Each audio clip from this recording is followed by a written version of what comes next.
Hello, everybody. Welcome to Political Football. My name is Dave. I'm here with Scott. We're part of the Matty Ice Media Network. Last week on the show, we nominally discussed our favorite and least favorite AFC draft classes after talking about Shedeur Sanders for an hour. We will not be spending an hour talking about one particular prospect today. We will actually be talking about our favorite and least favorite NFC teams. Scott, how are you doing? I am okay. How are you doing? I'm good. And just so the audience knows, we have not actually discussed with each other our favorite and least favorite classes. So we may end up having some major disagreements here. Maybe, but I doubt it. Because it's hard. This is like the whole exercise, who had the good drafts and who had bad drafts, is tough to do. It just is. Well, it is, but all the teams are competing with the same information or access the same information in the same game, in the same thing. So, like, yes, draft reviews are more accurate 4 years later, but of course, then we've got 4 years of data on the players. Yeah. But the teams don't get to draft those players with that data either. That's very true. It's just everybody's got their own board, their own scheme, their own kind of needs, their own, you know what I mean? Like, so it's tough, but I think it's very obvious that some teams did pretty well, given what was available, and some teams did not. Yeah, like we weren't sitting here crushing the Falcons for passing on Jamar Chase for Kyle Pitts. Now, 5 years later or whatever, wow, what a horrible decision. That's cost 300 people their jobs in Atlanta.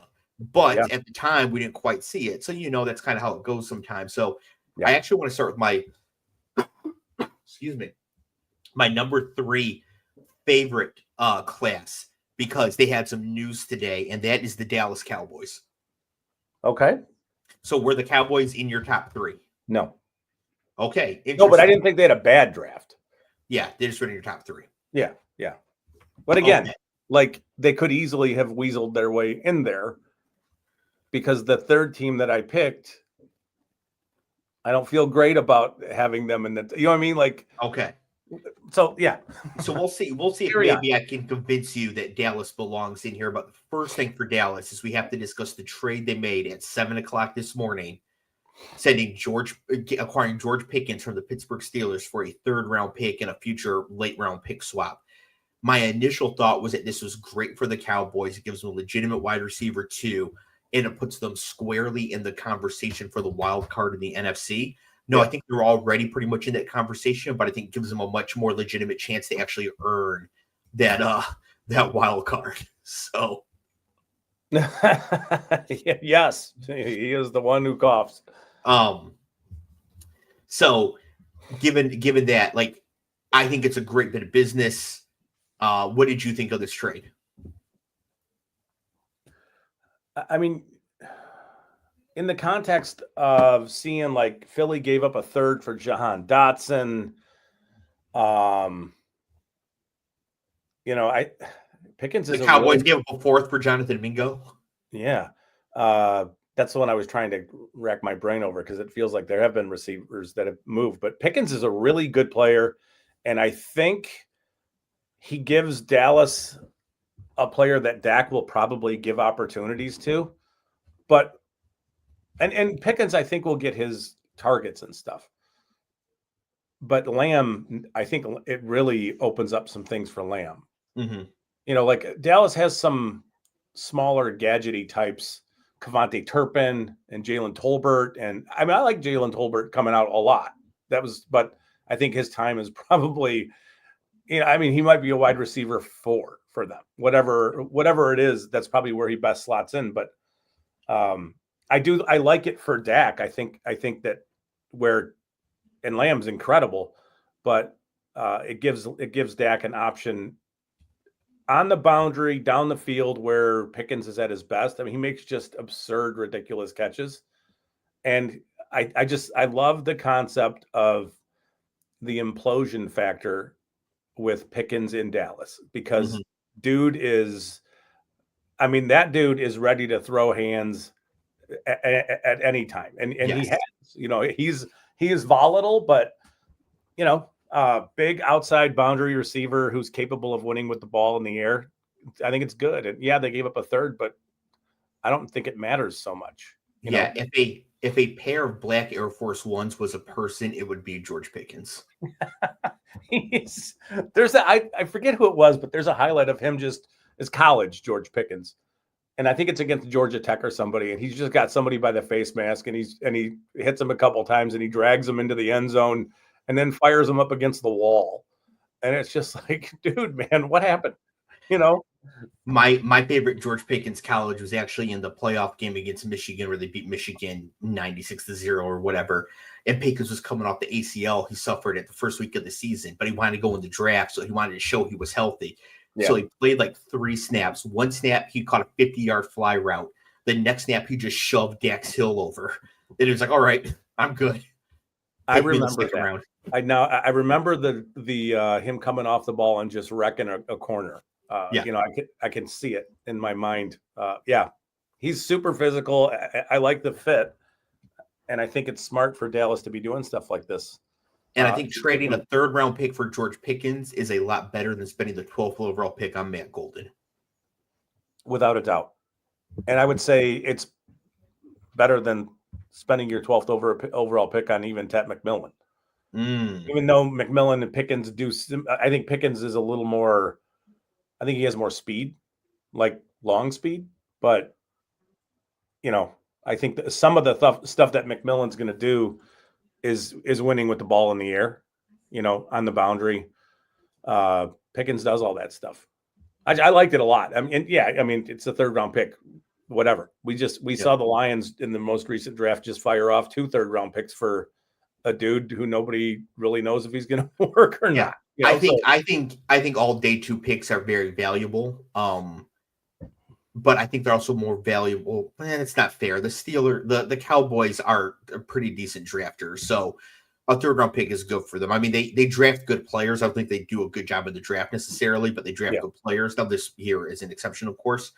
So now George Pickens joined the Cowboys, who had this draft class this year.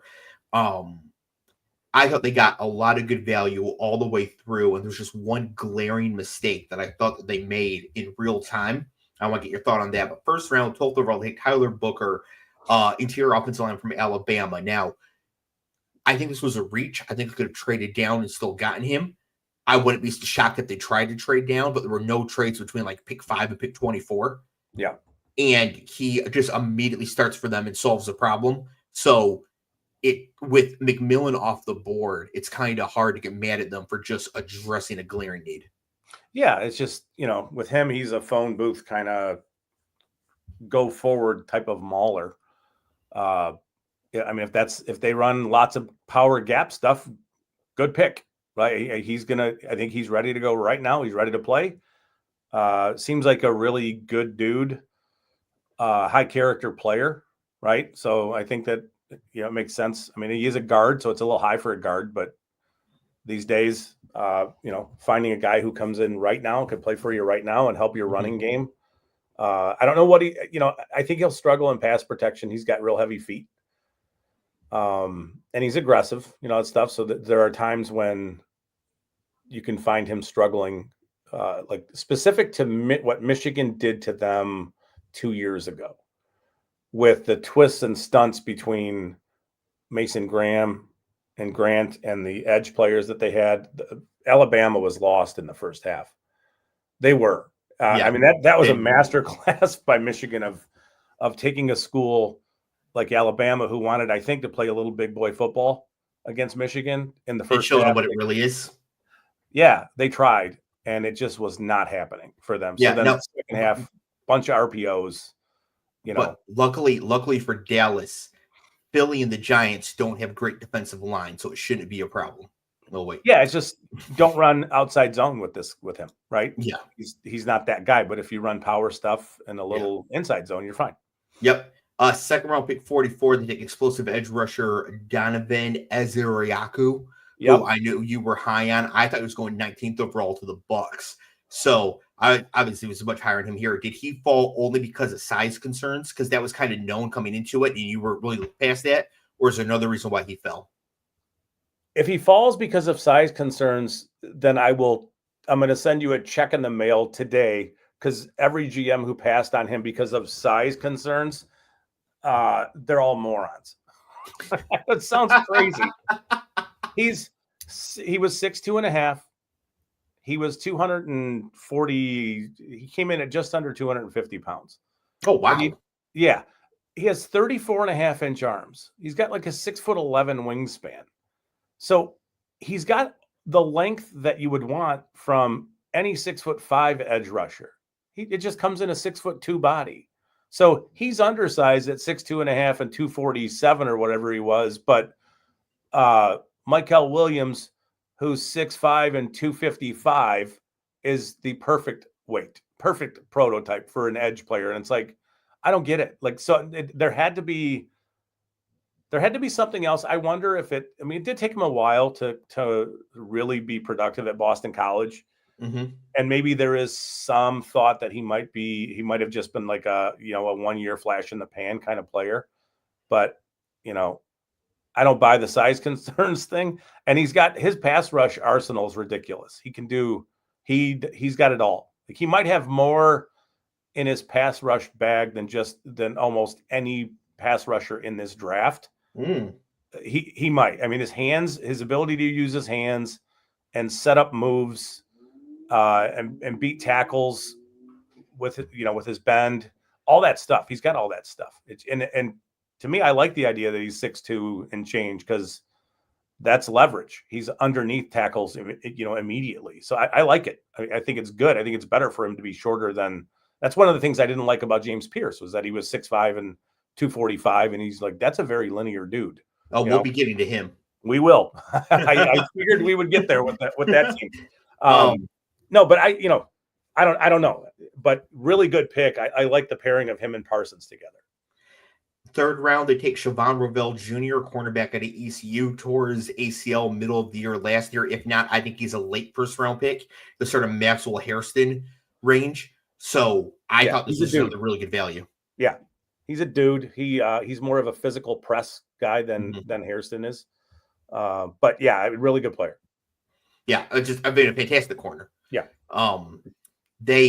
ECU 2 years ago played against the national championship year, played against Michigan, and he sort of jumped out as being like, oh, he's definitely the best player on that defense. Yeah. Right. Yeah. So fast, physical, all that stuff. Yeah. In the fifth round, pick 149, their next pick. This is where I think they made a huge mistake given their needs and who was on the board. They take Jaden Blue, running back out of Texas. I think they should take a DJ Giddens, who go to the Colts a couple picks later. Because I think the Cowboys need somebody in that room who could end up being a number one, 70% snap running back. And I think Jaden Blue is already not going to do that. It's just not what he's going to be capable of. He's more of a speed complement. Yes. And so they needed somebody at that pick with the potential to do that. And so Jaden Blue, really fast, great pass catcher, goes to Texas, doesn't do very much at Texas. And even last time he was the starter, but was playing in a running back room as a freshman with 96 future NFL players. Yeah. So Bijan Johnson, Roshan Johnson, Jonathan Brooks. So I don't blame him too much for the lack of production. I would have liked to have seen more from him last year after CJ Baxter will be a second round pick next year, went down with the ACL. But I think a fifth round pick for Jaden Blue is great and actually really good value for somebody like him. But for Dallas specifically, I think somebody like DJ Giddens with the size to maybe actually be able to play 70% snaps would be a lot better. Yeah, that's reasonable. The rest of their drafts, I don't know anything about any of these guys except for Phil Maffa. So what are your thoughts on Shamar James and Johnny Cornelius and Jay Toia? I like Shamar James. Some of these late guys are, like Toia is a fine defensive tackle, but you're talking round 7. So it's like, it's fine. Yeah. You know what I mean? So for what they do and what they ask their tackles to do, he's big and, I didn't love the idea of 2 running backs, but I get it. You took a small one and paired it with probably a player at that point in time who they had probably similarly graded to Blue, right? Mm-hmm. And I would imagine they just felt like there was too much value there. just to just leave on the board like that. But yeah, I mean, they took a bunch of running backs. It's strange. I mean, this is a good class to do it, but they took two in round 7. The ones they took were weird. Yeah, right. Taking Blue and Mappa when you had 20 draftable running backs. So the running back room was Javonte Williams, Miles Sanders, Jaden Blue, Phil Maffa, and Hunter Lepke. And they took the kid from I think Maryland in round 7. He's a defensive tackle, yes. Like I just don't see them. I don't see them having built a functional running game out of their moves this offseason when there were 20 draftable running backs that you could have gone for to get one. I think Giddens was the last one. It was like a miracle he was there for them in the 5th and they passed on him. Yeah. So, and that's kind of, you took multiple running backs and a player who is going to be a gadget kind of thing. Do you have a running back out of this draft? I don't know.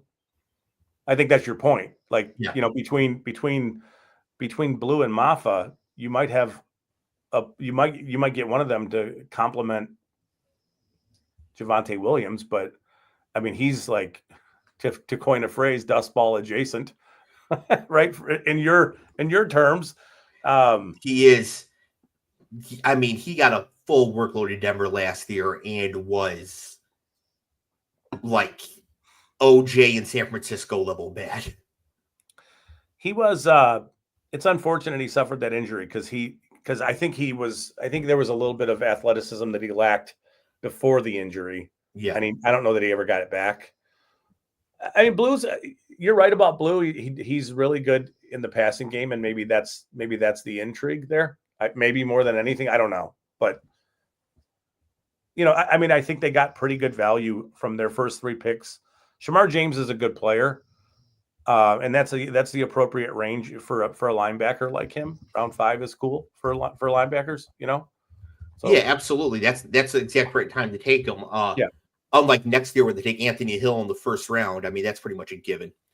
Has there ever been a greater lock than top off-ball linebacker goes to Texas, gets drafted 21st by the Cowboys? No, they love their linebackers. So generally, I think that Dallas did have a really good draft. The only real dark mark there was passing on Giddens for Blue, but maybe that ends up working out okay for them. So I thought they made their team a lot better. And then by adding Pickens, the last thing they could do if they really want to push this year is trade 2nd round pick next year for Breece Hall. Yeah, it's. I was surprised during the draft when you were hearing his name available, and it's like that's strange, but man. He would be lights out there. That'd be really good. Yeah, if Breece Hall is on the market for a 2nd round pick, I think we really want Dallas to get him because if he doesn't go to Dallas, I think he's going to Chicago. No, thank you. Correct. That is the right answer. What? Who was your number 3 team? Your number 3. You say you weren't sure they should be in there. So I had 2 that we haven't talked about. But Arizona, I thought had a pretty good first half of their draft. They're my number 1. Okay. Reasonable. I thought Philly had a good draft, but my assumption is they're your number 2. Nope. The Giants? Nope. Okay. I had Philly and the Giants. I thought they both had really good drafts. Okay. Trying to look. So you have Philly, Giants, Arizona? Yeah, Arizona I had as the 3rd. Walter Nolan and Will Johnson, I think both are I don't know. Like the Walter Nolan stuff is interesting. Will Johnson, where they got him, is a steal. Just go back and watch him 2 years ago. Really good football player. Phenomenal. Jordan Burch is the huge edge player from Oregon. He, I don't think he's going to give you a ton of pass rush productivity, but he's going to set the edge for you, and he's going to defend the run. He's going to do all that stuff. It's fine. It's a good pick. And then they got 2 players from Ohio State. Denzel Burke, I think, is a good corner, and they got him. I want to say they got him in like late round 5, early round 6. Yeah, Denzel Burke is a great corner as long as he doesn't have to cover anyone. Maybe in his zone kind of structure. Yeah, I think it's like I think maybe he should have just played outfield. Like he should have just taken a baseball and tried to be like a right fielder. because he covers a lot of space, but he doesn't really cover any people. Yeah. Yeah.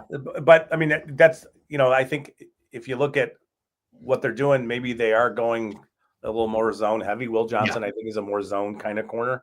Yeah. I like what they did. I had the Giants and the Eagles. Who did you have? I have the Bears and the Cowboys. Okay. So the Eagles, it's funny. I don't have everybody else pulled up, but the Eagles, obviously, Jihad Campbell in the first round. There was it wasn't all of their picks, but it was the first two, like Jihad Campbell in round 1, Andrew Makuba in round 2 is a ridiculous steal. Unbelievable. How do they keep getting away with this? Yeah, and he's small. He's 185 pounds, but his instincts and his ability to make plays on the ball, it's just ridiculous. But can he survive in the NFL? I don't know. At 185 pounds, the way he hits, we'll see. But he's a fun player. And then there was 3 other players I think that mattered. Ty Robinson, the tackle from Nebraska, I thought had a pretty good chance of being a Lion. Mm-hmm. Just based on the way he plays and all that stuff.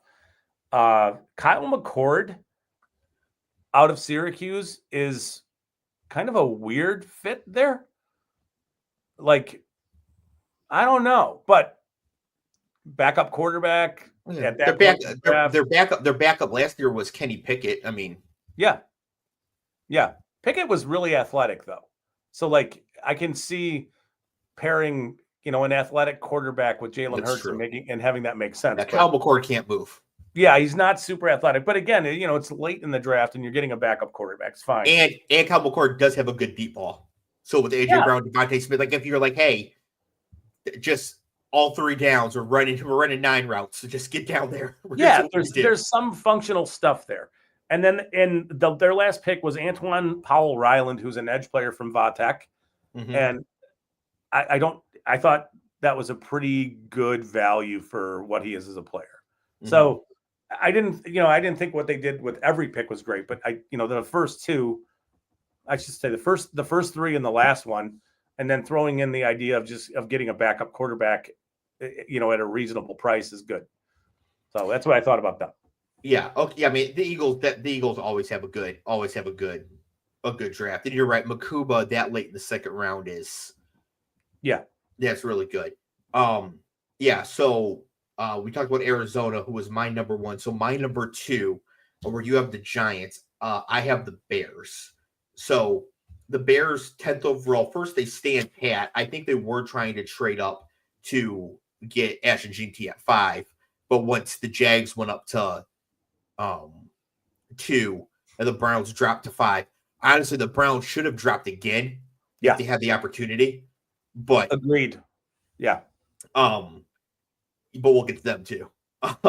So they stay at 10. They take Colston Loveland, which, thank you, sir. I'm not sure if you saw any of the clips from the live stream, but I did bet Colston Loveland 5-1 first tight end taken on your suggestion, and exactly number 10, 35-1. Good for you.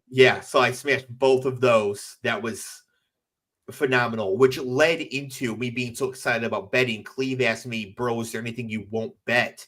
Then we got into talking about betting on the Pope, which is the most recent TikTok and YouTube I put out. So, so that was great. Also, Colston Loveland, best tight end of this draft. And I think it's actually pretty clearly the best tight end in this draft. Tyler Warren exploded as a senior after being stuck on the bench behind Theo Johnson and Brenton Strange. Yeah. Colston Loveland came into a tight end heavy school, started as a true freshman, made big plays as a true freshman, right? And it was just critical all 3 years as an early declare, come straight out into the draft. Like, between the two, I think it's very clear Colston Loveland is the better prospect. Yeah, I thought it was too. And I mean, with Warren, it's fun to watch him when he's got the ball in his hands. It's fun to watch him run. He's, there's a lot of rumble there. Yeah. He's not a functional player like Gronkowski was, but when he's got the ball in his hands, he's a little bit like that. He's really hard to tackle. he's a little bit like Kittle, where Mhm. he's just a wrecking ball. But the thing is measuring how does he get the ball into his hands, and Penn State ran a bunch of design stuff for him. He didn't. He's a fine route runner and all that stuff, but he's not the route runner that Loveland is. He's just No. not. And Loveland is a better blocker. Warren's got this perception that he is just this blocking monster. It reminds me of the hype that there was about Hawkinson when he was coming into the draft, about him being this harvester of souls at the line of scrimmage as a blocker. And it's like, no, Warren did a lot of blocking against stand-up edge players and safeties who would walk up, kind of stuff. He'd get out into the flats and block corners, but they didn't really task him with blocking true defensive ends. Loveland had to at times, and he held his own, right? So, but I just think that Penn State schemed a bunch of stuff for Warren, where Loveland got it because he was running true NFL type routes. And even last year with the awful quarterback play they had, he still was productive. Mm-hmm. He was still really good. So yes. I thought Loveland was tight end 1 in this class by a bunch. And I don't love the idea that he went to the Bears. I don't either. Also, in the second round, the Bears made what I think might be the best pick of the draft. And they took Luther Burden, the third, out of Missouri at pick number 39, the wide receiver. Luther Burden is the type of prospect to where I really care about who drafts him. Yeah. Like, if smart people draft him, I'm like, oh, this is really good for Luther Burden, because they're seeing the potential upside. They're going to know how to unlock it, right? So if he had gone to Cleveland or Atlanta, I'd be like, well, good luck. Congratulations, you're Darnell Mooney. Yeah. But going to Ben Johnson, from a fantasy perspective, this is a nightmare adding these two, because now with DJ Moore, Roma Dunze, Colson Loveland, and Luther Burden, it's like 4 target earners. Where the ball going to go week to week, we're not going to know. From a building an offense perspective, as a Lions fan, this pick is a nightmare. Luther Burden was horribly misused in college. 5-star prospect, stays home to go to Missouri. Eli Drinkwitz has no idea what he's doing with the talent like this. Luther Burden was 80% out of the slot, had most of his catches near the line of scrimmage. His ADOT was like 7 or something ridiculous. What if he's just Jameson Williams? Well, watching the Missouri offense, I can't tell you how many plays there were where it was like, all right, dude's open 40 yards downfield, really nice route, and quarterback Brady Cook he threw like a 60-yard pass or 50-yard pass. Like, dude, that wasn't even close. Like, give him a chance. He's wide open. And there was so many plays like that where, and I know that his ADOT was low, and I know that he was targeted near the line of scrimmage a lot. But if you hit on some of those plays, some of that stuff sort of just, it all balances out. Yeah. This perception that he's Debo-like, where you have to get the ball in his hands behind the line of scrimmage or at the line of scrimmage, and he has to be out of the slot only kind of thing. I don't know, man. I don't think that's what Burden is. That's also not true of Debo. I know, but it's because of the not. I don't want to say limitations, but the preference of Kyle Shanahan to do the short passing game stuff and just let a guy like Debo just wreck things because he's hard to tackle. That's what Missouri tried to do with Burden, and they wanted lots of yards after the catch and that kind of stuff with him. But Caleb Williams is the beneficiary of all these things. He could be, he's still going to have to play within the structure of that offense, but there's weapons everywhere. Yeah, it's looking good for them. And so I want to skip to the 7th round. The Bears take their only running back in this draft, Kyle Monangai out of Rutgers, who is nothing but a plotter. Yeah. There's nothing super special about him as a prospect. The Bears have DeAndre Swift right now as their starting running back. Ben Johnson is, through his actions in the past, has shown he does not like DeAndre Swift. Jettison from Detroit. Yeah. Right. Clearly doesn't like him. Now, maybe if we just from Detroit, DeAndre Swift like matured or whatever. They had a conversation and they're getting along and it'll work. But DeAndre Swift last year was still like not finding the hole, not following the play, doing all the stuff that drives Ben Johnson crazy. Yeah. What if they didn't draft Luther Burden as a wide receiver? It's a totally reasonable thing to do. And they just don't tell anybody. They're just like, we're taking this wide receiver, and then that's it. Then we just show up at camp, and all of a sudden he's like the RB1. It's a great thought.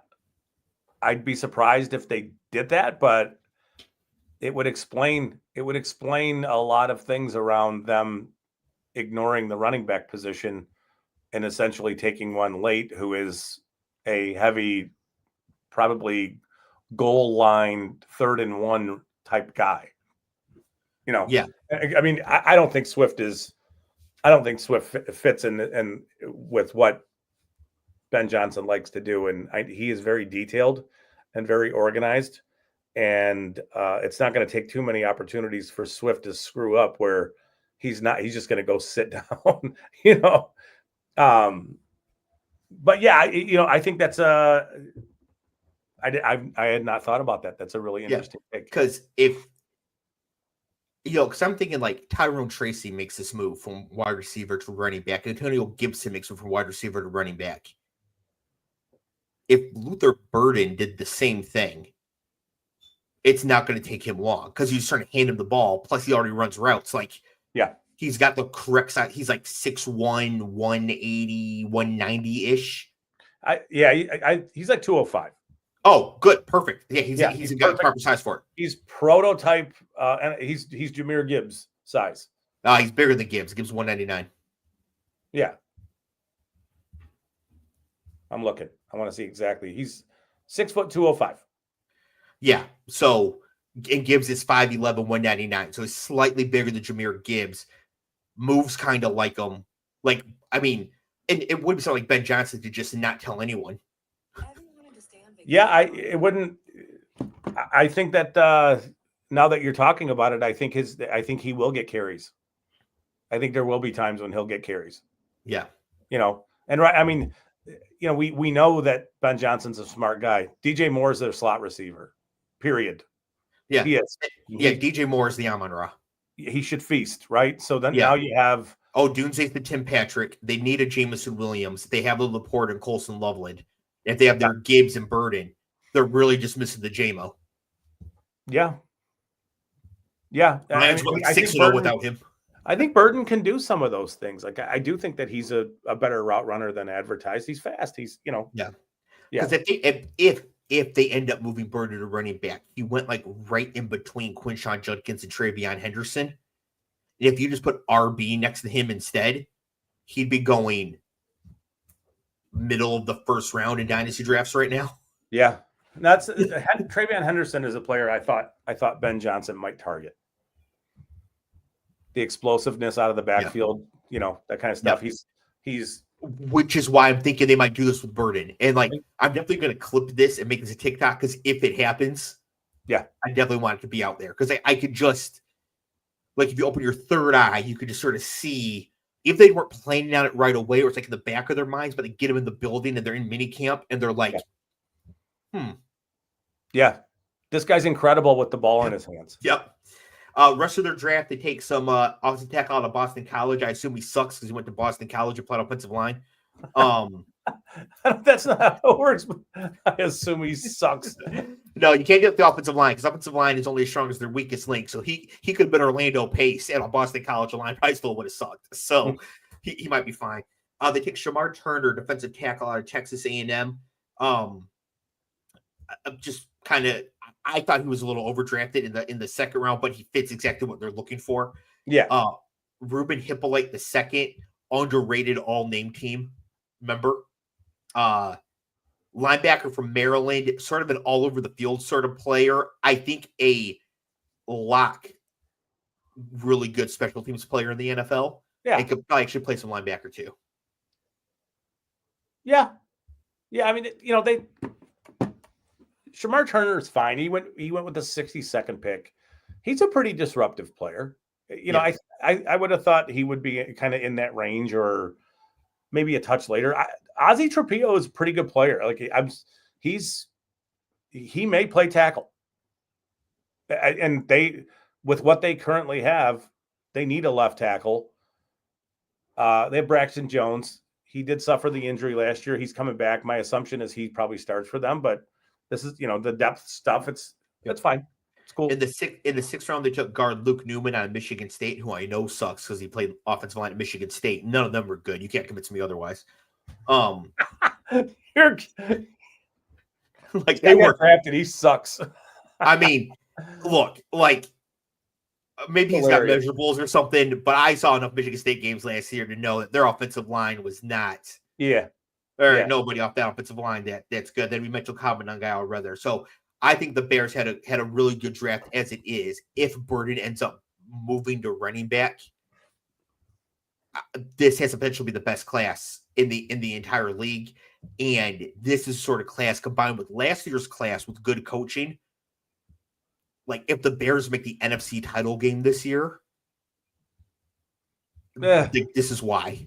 I hate it. Yeah. Let's talk about the Giants really fast, and then we can get to the teams that we didn't do great. I love what the Giants did. Yeah. Which, I'll just buzz through it real quick. Abdul Carter with the 3rd pick. Great pick. Moving back up to take a quarterback. I don't even care who it is. Jackson Dart with the 25th pick. They move up. They didn't pay a huge price to do it. Did he give up next year's first?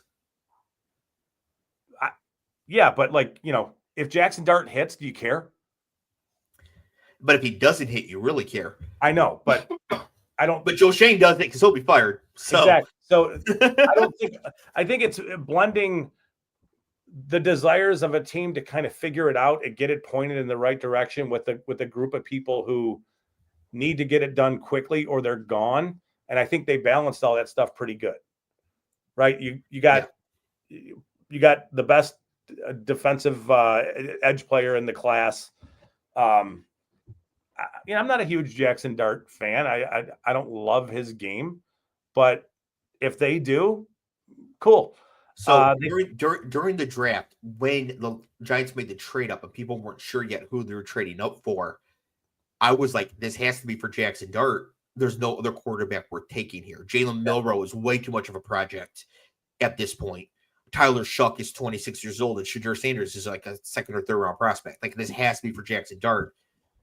And then it was, and then Mel Kiper melted down. But if they're going to make that move, Dart was the only one he could have made that move. They could have made that move for in that spot. Any other quarterback would have been hugely irresponsible. So the pick was, they got pick 25. They gave up 34.99 and a 2026 3rd round pick. Oh, so great. I didn't think it was like a cost prohibitive kind of thing. Like, no, it's almost like you gave up pick 34, Yeah. Okay. Never mind. I had the Giants as they weren't on my worst list, but I didn't like it. Perfectly neutral at worst now with that. I thought they gave up a 1st round pick next year. They did not. Yeah. They gave up a couple picks in this draft, obviously pick 34, a late 3rd. I want to say that was a really late or probably a compensatory. It's a comp pick. Yeah. Yeah. And then, nobody gives a crap about their 3rd rounder next year. I mean, that's why I was thinking that they balanced the needs to make a forward leaning move. You're right. That's a wonderful price to pay. It was good. Take a shot at a quarterback. That's great. And then they drafted an older prospect, but a guy who's ready to go. Darius Alexander is a defensive tackle from Toledo. Yes. There was some rumors. There was some talk about him getting drafted significantly higher than where he ended up going, but I think he's older. And this was a pretty reasonable place for him to go. He went with the 65th pick. And then Cam Scatabo with in the middle of round 4 or early round 4, I think is a really interesting player for them to pair with Tyrone Tracy. It's a nice combination. Yeah, Cam Scatabo is either his game is going to translate very well to the NFL, and despite a crushing lack of athleticism, his skill and tackle breaking ability will see him through, or he's an Arlington Renegade. Like, there is no in between. Like, either you cannot be that unathletic and make it in the NFL, or kind of like wide receiver, if you're skilled enough with and know what you're doing with one elite capability, then you can get it done. And we're going to find out. I think it's very interesting. I'm actually betting Arlington Renegades if I had to bet. But I mean, he went in the fourth round, go for it. We'll see. It wasn't an expensive move. And then they took a guard from Purdue, Marcus Zembo, who I think is a pretty good player. Everything else doesn't really matter all that much. They took a tight end pretty late. But still, I like what they did. Alex will be happy about that, if that matters. Yes, he will. He will be very happy to hear that you like the Giants. I'm not as big on the Giants as I was, because I thought they paid a significantly higher price for Jackson Dart.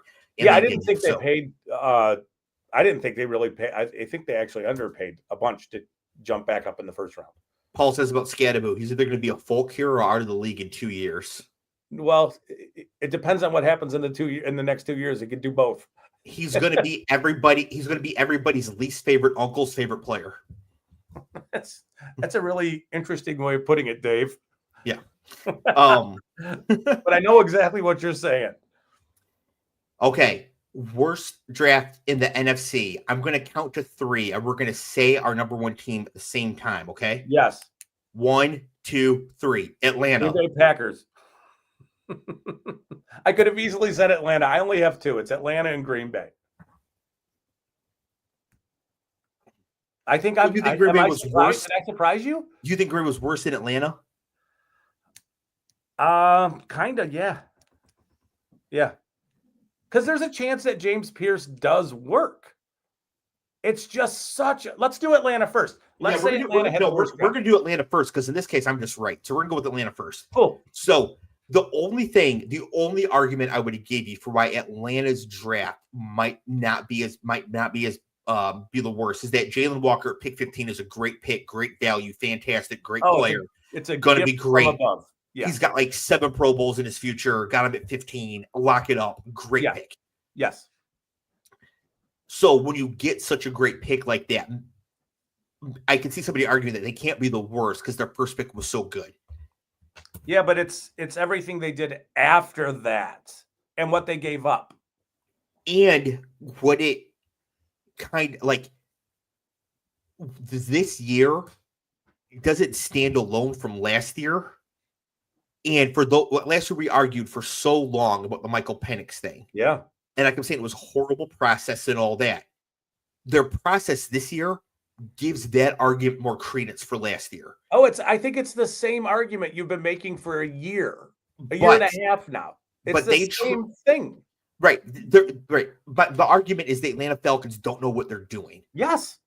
Right. Yeah. So they traded a first round pick in 2026 to move up from the mid 40s to 26. Think James Pierce Jr. edge out of Tennessee.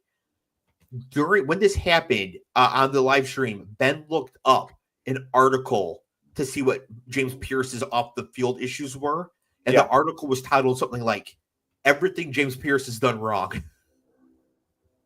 Yeah, it sounds like he's the rumors were that he was a very difficult player to coach, and that there were times when he just wouldn't do what he was being asked to do. Right.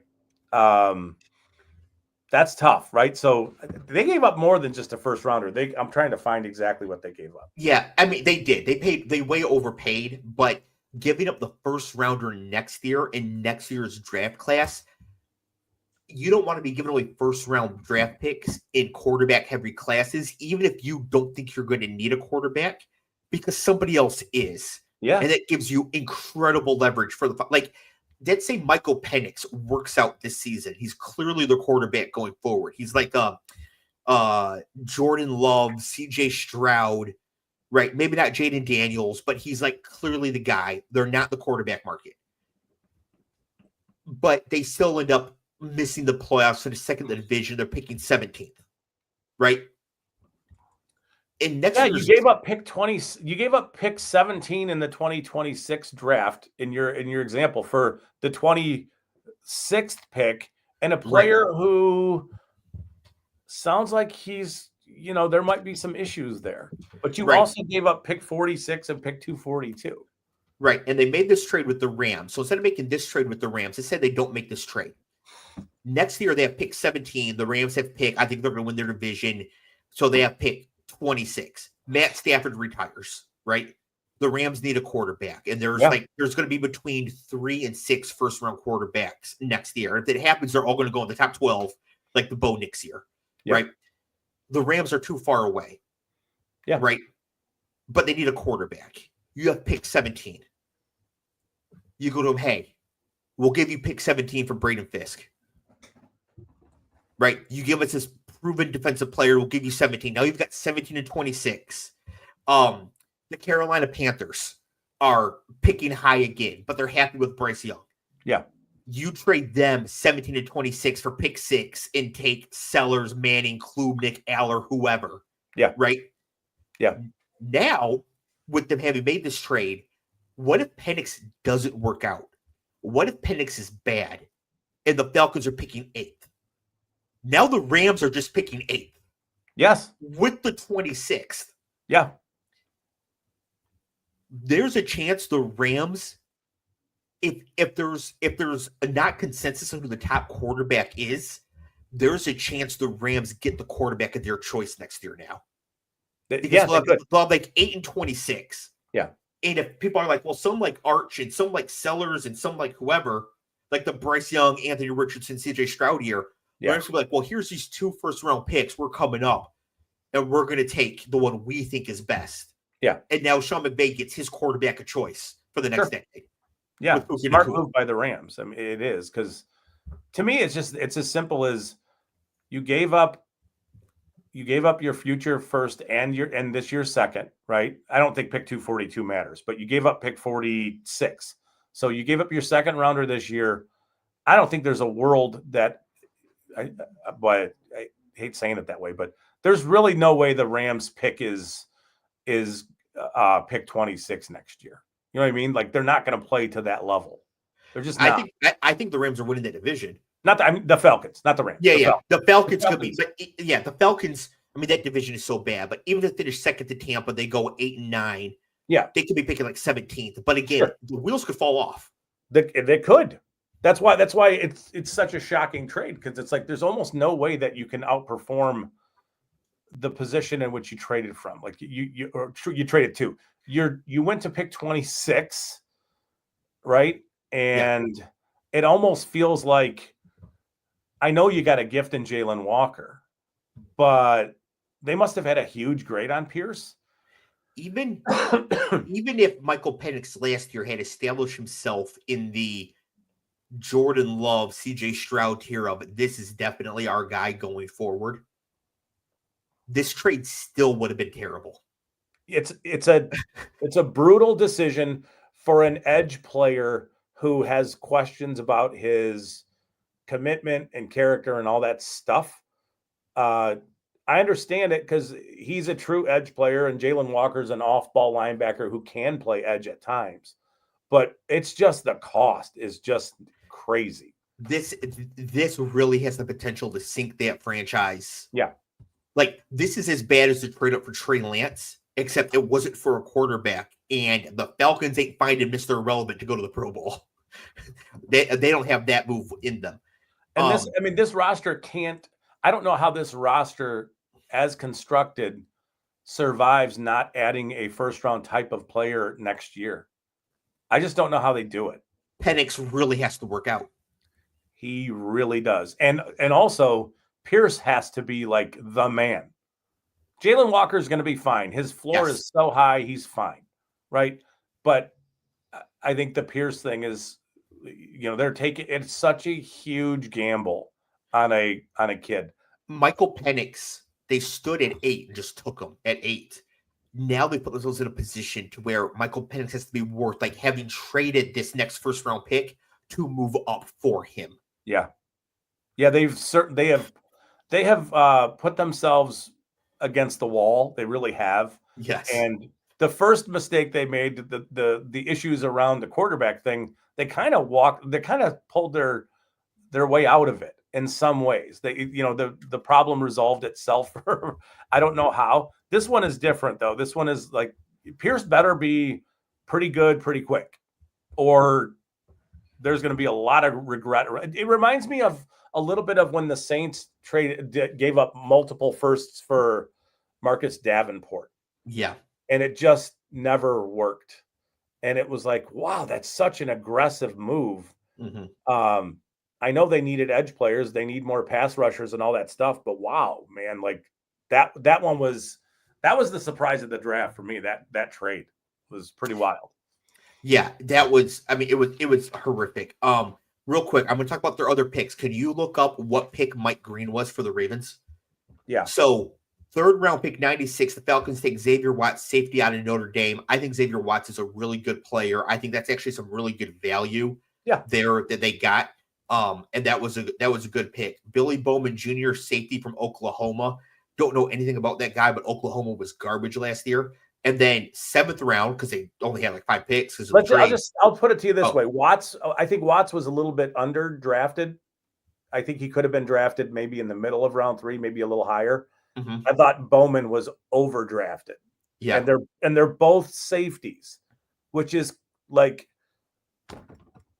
right? Like you took 2 edge players and 2 safeties. You know? But also, like, on the other hand, the offense should be set.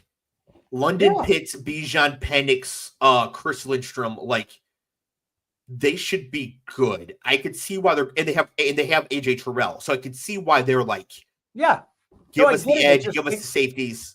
Those safeties are going to take a little time. Yeah, you know, Watts could surprise. Watts by mid-season could be ready to go. He's got really good instincts. It's just like there's a lack of physicality with him. But that's why I think he fell a little bit, and it surprised me he fell to where he was. And then in the 7th round, they take Jack Nelson, tackle out of Wisconsin. A few years ago, he'd be like, hey, tackle out of Wisconsin, back up at worst. Wisconsin late there to Luke Fickell. We can't say that anymore. So that is very true. Mike Green went with the 59th pick. So the Falcons could have stood pat at 46 and just taken Mike Green, who does have worse off-field situation than James Pierce. He does, yes. But still has an off-field situation. Yes, and we would be saying the Falcons had a pretty good draft if they did that. Or at least they gave up. Yeah, the Falcons are the sort of team that should be taking a risk like that. Yeah. To try to improve, as long as they're willing to get rid of Mike Green when the time comes, like the Ravens will be, as we found out. Yeah. Yes. So, so the Ravens, again, just sit at 59, and they take their off-field character concern edge rusher, who's a better prospect than Pierce anyways. I think so. I mean, I think... But with worse concerns. Yeah, a little worse off the field, but just as players go, I think Green's a better player than Pierce is. Again, not considering any of the off the field stuff, but the Ravens have a locker room to handle a guy like Mike Green, and obviously there's some stuff going on with him. I mean, you hear what that stuff is, and it sounds like it's not real good stuff. No. But that's why a guy like him goes from a player who just on the field is a top 16 pick. Yeah. To this point where he falls to a place like where the Ravens are willing to take a chance on him just because of, it sounds like he's kind of owned some of this stuff. And while he hasn't admitted that there was any of the allegations that actually happened, he's admitted that he made some bad decisions and he's got to be better and all that stuff. But So I want to talk about the Packers. Yeah. I'm going to tell you about my other 2 worst teams. So you said you only had Atlanta and Green Bay. Yeah. So real quick, my other 2 worst teams are San Francisco and Minnesota. Yeah. Like, do you oh yeah, okay, great, or any disagreement? No, I would have. Those are the 2 that I would have put into. Those are absolutely the 2 that I would have added. Okay. I didn't really want to add Minnesota because they only had like 4 or 5 picks, but I didn't love what they did. I mean, Donovan Jackson, I think, is a good player, but outside of that, I don't know. And Donovan Jackson in his press conference pointed out that the cat that jumped up on screen when he got drafted is named Leonardo DiCaprio. Okay, first rounder. Yeah. First round, great value. There you go. And then the 49ers took Michael Williams at 11, a player that you have, in your scout way, basically said is not good. Like, you definitely have not seen it with Michael Williams. And then it comes out after the fact the 49ers are actually trying to trade up to take him. Yeah. It just ended up not having to. So, and I'm not surprised they tried. There is this love for him as a player. And he's young. He's 20 years old. Yeah. 6'5", 260. He's got long arms. Really, really good run defender. But, after that, there's some lacking athleticism there and blah, blah, blah. But yeah, I didn't love what the 49ers did. Okay, so let's talk about the Packers. Now, I don't have their draft in front of me, but obviously they take Matthew Golden in the first round. They get to just sit there and take him pick 23. Yeah. I did not think Matthew Golden was an elite wide receiver prospect, but I think that in the 20s is the right place to take non-elite wide receiver prospects because the position is so valuable. Yeah, that's fair. The other thing is that the Packers, I actually don't think have an established wide receiver room. It feels like they do because they have so many names, but what's his face is out with another leg injury. Christian Watson. Yeah. Romeo Dobbs is a basket case and also a jag. Dontavian Wicks literally can't catch. Yep. Jaden Reed. And then Jaden Reed is a good player. So they have Jaden Reed. Player, but Matthew Golden kind of fits in that he's the same prototype as all those guys, with the exception of Watson's big and fast, right? Yeah. But Golden is so similar to the other players that they already have. To be fair, Dobbs is big and slow. Okay. And old. Yeah. But they have ignored receiver for so long in round one to their own detriment at times. And then they go ahead and draft Matthew Golden. And yeah, he's fast and he's a good route runner and all that stuff. But he hasn't been super productive at Houston and then at Texas. Exactly. Paul says everyone in the Green Bay wide receiver room had a chance to be the dude last year, and none of them did it. Yes. Yeah. And Golden's a nice addition, but it's like, where's he going to play? Is he going to be, he's not an X, so is he going to be like a Z with Reed playing out of the slot? And if so, that's cool.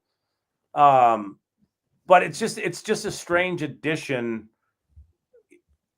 I think it might have been more impactful if they would have taken a player like Burden here.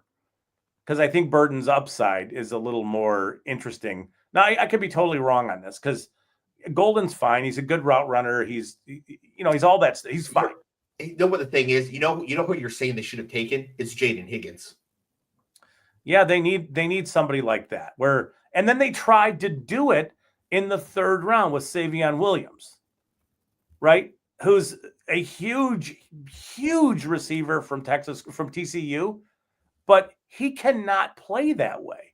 So he is a slot receiver in like a 6'3", 220-pound body, because he's just his ADOT last year is like under 7. Savion Williams is like if you took Cordell Patterson and they took away everything that makes him special. I think that's the comp. This is not a guy who can run routes. And yeah, he's big and fast, but like, what does he do for your offense? And if you have to target him near the line of scrimmage, and you've got to do that with Jaden Reed already, and Golden is sort of somewhere in between all that stuff, I don't know, man. Like, did you really help yourself? They took. I think Savion Williams actually is really bad news for Marshawn Lloyd. Because I think if Williams is going to make it in the league, just like Cordero, he's actually going to be a running back. Oh, that is terrible for Lloyd, but I cannot see that happening. Although who knows? Stranger things have happened. I will say Savion Williams will not be cast out of the NFL until somebody has tried him as a running back. So if he doesn't stick to wide receiver, somebody's going to try it. Yeah, that's probably fair. Yeah. He needs that kind of. That's kind of what he is, and it's just like this collection of Golden and Savion Williams is bizarre. Yeah, for the players that they currently have, and everything that they've got going, And this isn't so much about Golden, because Golden's fine. He's a good player. But, like, you added 2 receivers, and it's a weird collection to an already weird collection of receivers. You know what I mean by that? Yep. So yep, absolutely. It's bizarre. And then they took Anthony Belton from North Carolina State. He's fine. Late in round 2. And then they took an edge player from Texas who's kind of like a jaggy kind of, but it was more the receiver things. Like, you ignored this position for a very long time, and now you hit it with 2 players, one who's specifically in this class. Like, if you wanted to draft that guy, you should have just taken a running back, right? Like, and you have Josh Jacobs and you have Marshawn Lloyd, and now you have this guy, and I have no idea what they're going to do with him. Just weird. I don't have any problems with the Packers making these kind of decisions. I'm fine with it. It's good. So, I mean, I didn't think the Packers got considerably better coming out of this draft, which is good, since I think the Bears did. And I think the Vikings get better just by having J.J. McCarthy instead of Sam Darnold. Yeah. So Agreed. It was nice to have the Packers not get that much better. So yeah, that's a review here of the NFC draft classes, our favorites, our least favorites. I'll make an announcement here about what we're going to do for the show during like the slow time here. I'm thinking probably every other week. Yeah. We'll do some fantasy draft stuff like that, because I did actually just hit the 150 draft mark for the year. So I've already got 150 fantasy teams done. Who's your most owned player, do you think, at this point? Be pre-draft or since the draft? Since the draft. Since the draft is Chase Brown. He's just way too cheap. Yeah. The market has to come up to the fact that the Bengals didn't add anything to the running back room. They didn't challenge him with anything. Yeah. So when the post-draft league started, he was going like middle of the 3rd round. And it was anywhere on the second, like anytime I pick, if I was the 2nd round, I'm taking him. And now he's getting like middle of the 2nd round, which is kind of where he should be. Yeah. But I think I took him 100% of the time, because that's just way too cheap. Yeah. Guess who my least owned player is across pre-draft, post-draft, all of it? It's a name player. It's a player people know. And it won't be surprising given that, like, the details of this player, but it'll be surprising given, like, he's a good player. I don't know. Saquon Barkley. Okay. I have 0% Saquon. So is he going far too early for your 102? He goes 102. Yeah. And I can't justify taking a 28-year-old running back ahead of Bijan, Gibbs, Genty, that range right there. Yeah. I also don't have any CMC who's going 14th, but he is 29 with no Achilles. So yeah. But a lot of sharps are in on CMC now, so I'm going to adjust that as we go forward. But I'm not taking Saquon over Bijan or Jahmyr Gibbs if I'm going to running back there. So if he's going to be 102, I'm going to have 0%. I don't see him paying off that price tag at 28. Yeah. He's not going to get 10 plus 60-yard touchdowns again. It's hard to see that happening. It was hard to see it happening last year. Yeah, even knowing it just happened. Like, he doesn't catch passes because they don't throw the running back there. Yeah, yeah. So I don't see him doing it again, even though I think he's going to have a really good season. Sure. I don't think Saquon's bad, but it's justifiable. You just don't want to pay that price. I mean, I get it. It's fine. So it's 200 teams, 0 Saquon. So I don't see how that could ever go bad for me. All right. Good luck. Yeah. So again, I'll make an announcement about how often we'll be doing the show here during the off season, do some fantasy drafts and all that. So we'll see you guys either in 1 week or 2 weeks. I'll let everybody know. Thank you, everybody who was watching. Paul in the chat. Jake was in the chat a little bit earlier as well. Thank you for everybody who's watching right now. Appreciate it. Like, subscribe, share with your friends, all that. We will see everybody soon. Peace.